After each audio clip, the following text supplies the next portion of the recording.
आज त्यस्तो के भयो कि मैले खाना खाने पनि फुर्सद पाइनँ। Hello guys, welcome to my Dio 4 mini vlog. आज मेरो बिहानको सुरुवात चाहिँ हुन्छ 4 फालेर। बिहान अनहेल्दी खाजा खाएर ब्रस गरेर फ्रेस भएर म कलेज जान रेडी भएँ। कलेज जान लाग्दाखेरि अङ्कल ढोकामै हुनुहुँदो रहेछ, घरबेटी अङ्कल। अनि एकछिन गफ गरेर कलेज निस्केँ। यो चाहिँ मेरो कलेज हो। आज कलेजमा चाहिँ प्र्याक्टिकल एक्जाम थियो, ब्याचलर 4th इयरको। अनि मेमले प्र्याक्टिकल चेक गर्दै हुन्थ्यो। मैले लुकी भिडियो बनाएँ मेमको पनि। अनि साथीहरू लिखित एक्जाम दिइरहेको थियो।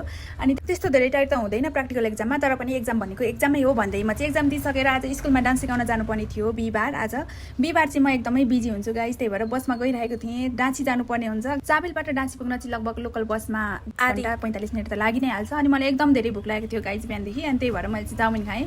खाली पेटमा चाउमिन खाएर रिगटा लागिरहेको थियो, ग्यास्ट्रिक पनि छ मलाई। त्यही भएर बिस्तारै स्कुल गएँ। मैले डान्स सिकाउने स्कुल चाहिँ यही नै हो।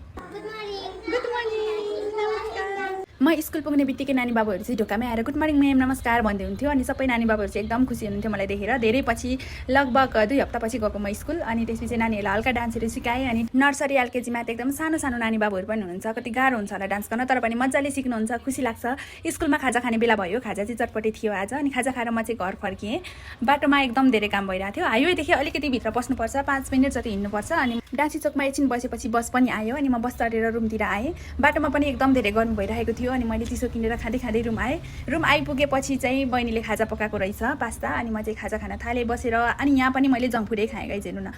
मैले आज बिहानदेखि के खाएँ होला कमेन्ट गर्नु है। खाजा खाएर म डान्स क्लासतिर गएँ। डान्स क्लास जाँदै थिएँ, बाटैदेखि नानीहरू त मेम भन्दै आउनुभयो, कसैले फुल छर्किदिनु भयो। अनि क्लासभित्र गएको त पुरै हल्ला गरेर बस्नुभएको रहेछ स्टुडेन्टहरू। अनि सबैलाई क्लास गराएर एक्सर्साइजहरू गराएर 5 to 6 को क्लास सकेँ। अनि 6 to 7 को पनि क्लास सक्दै एकदम थाकेको थिएँ। Thanks for watching guys.